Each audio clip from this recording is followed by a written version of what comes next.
Hi everyone. Today we're talking about dreams and dream analysis, as well as active imagination and a little bit of archetypes. Okay, so I'm not very knowledgeable about dreams in the sense that I studied it, but I have been following my dreams for about 4 years now, and for 3 years I have recorded about 3 to 4 dreams an evening, and I have a wonderful Jungian analyst who helps me to analyze these things, and I've learned a bit through experience. So let's start at the very beginning. The wonderful thing about dreams is they will tell you what your conscious mind is not ready to tell you. Wait, let's just put this down so that it doesn't shake. What your conscious mind is not ready to tell you, but they do this with symbolism and archetypes. So number one, everyone in your dream is you. Even if you're dreaming about a person that you know, it could be a warning from your deep unconscious mind that this is an unhealthy relationship or an unhealthy interaction that you have with this person, but it shows you the aspect of yourself that you have projected onto that person and where you might have blind spots. So firstly, when you're analyzing a dream, look at everyone in the dream as if they are aspects of you. This is the first thing. Secondly, as I said, dreams work through mythology, stories, archetypes. So it's very important to be able to recognize myths within your dreams, and you can use Google, you can use Meta AI to help you with this, but always follow your deepest instinct. Then, as Jung said, if you're feminine and you dream about a guy, then that is your animus. In other words, it is the masculine aspect within yourself that wants to be integrated. And if you're a guy and you dream about a girl, then that is a projection of the anima, which is the feminine aspect within yourself that needs to be integrated. So let's just talk about that first. In our society, when you look at the feminine, so we're talking about real life now, females, you get the archetype of the maiden, the mother, and the crone. So always when you look at fantasy movies, when there are 3 witches, it would be the maiden, the mother, and the crone, right? And unfortunately in our society, and this has been done by media, and this has been done by the archons to keep the feminine from her power. Unfortunately, the maiden is seen as the pinnacle of feminine expression, which is really sad because it's just the first part of the evolution of the female psyche. And therefore, to be younger, to be more beautiful, to be more sexually or sensually desirable is seen as the pinnacle of the female, which is just so wrong.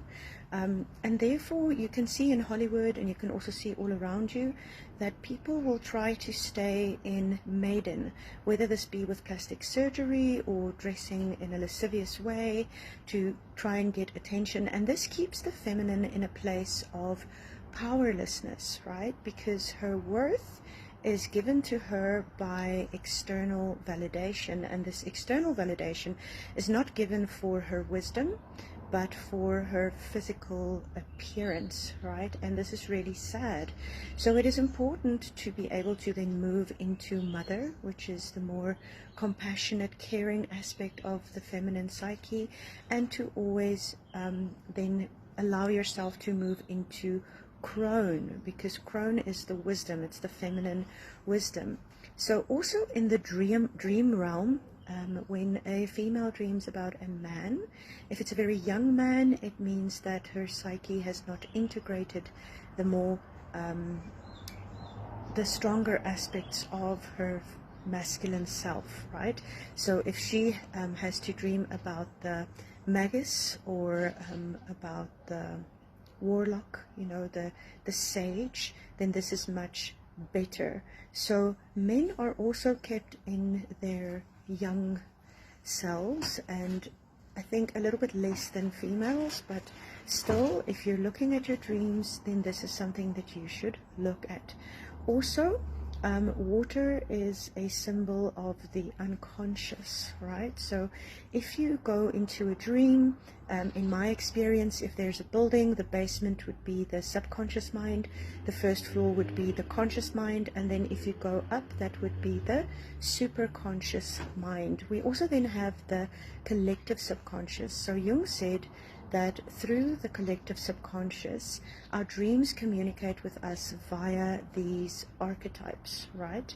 Via these archetypes, and the collective subconscious then taps into all of these images, and they have been around since the dawn of man. So when a dolphin is in its mother's stomach, it actually already knows how to swim, right? And you can see when animals are born, they already know how to walk and they're fine. But us human beings, we pay the price for being able to walk up straight, that we get born a bit too early. But just as animals know how to walk, and some of them already know how to survive when they're born, we have access to the collective subconscious, which is in our DNA and it is in our field, and we can connect to this via dreams. So how do you remember your dreams? Because many people will say, okay, well, I've tried to remember my dreams, but when I wake up, then they disappear. So a wonderful way to do this would be free association, but you're doing it with yourself. So when I wake up, I give myself an extra 15 minutes, and I just go into that place in between being awake and being asleep. And then I might say cityscape, desert, forest, school, wonder what I'm going to do today, green, pink clouds, miss my mother, love, flower.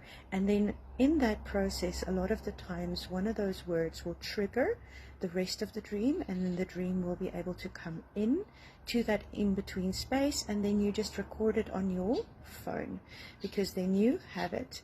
And even if you don't know how to analyze your dreams, if you at least become conscious of your dreams, you will see how they interface with your real life. This is also a way to bypass matrix programming, because the conscious mind will tell you, you know, that certain things are acceptable, certain things are not acceptable, but your dreams will never lie to you. So in your conscious mind, you might think that a situation is good for you, but your dreams will always show you whether it's good for you or not. So yes, what was the other thing that I said I was going to be looking at?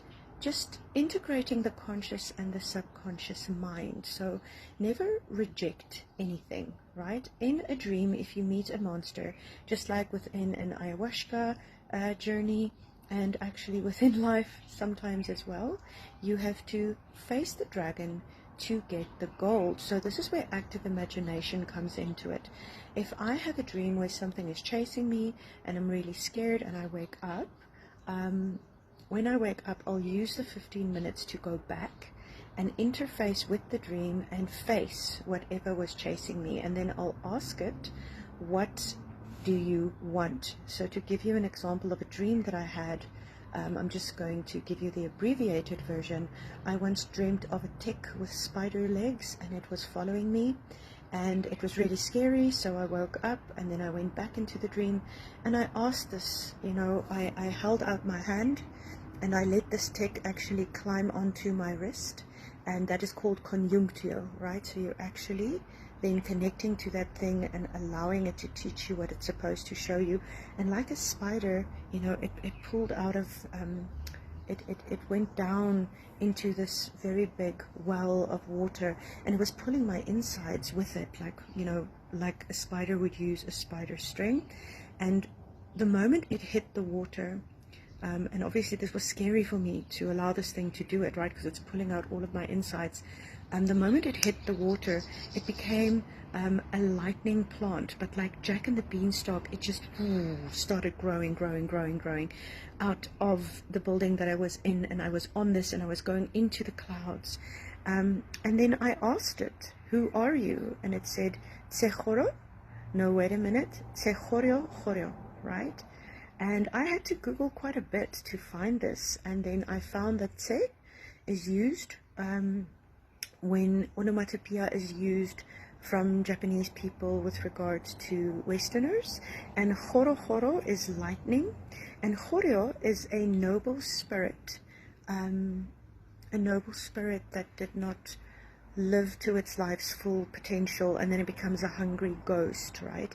So I asked this Tse horo horo, what are you here to show me? And he said, if you do not see me, I will drain your life force. But if you see me and you work with me, you will become a lightning wielder. And in that, I realized that this need for approval, right, was sucking me dry. It was sucking me dry. But the moment I could see it and work with it and love it, it made me a lightning wielder. So I could wield the lightning, and I could discern between what was good for me and what was not good for me. So that's it for today, guys. I hope this helps. Have a lovely day. Bye.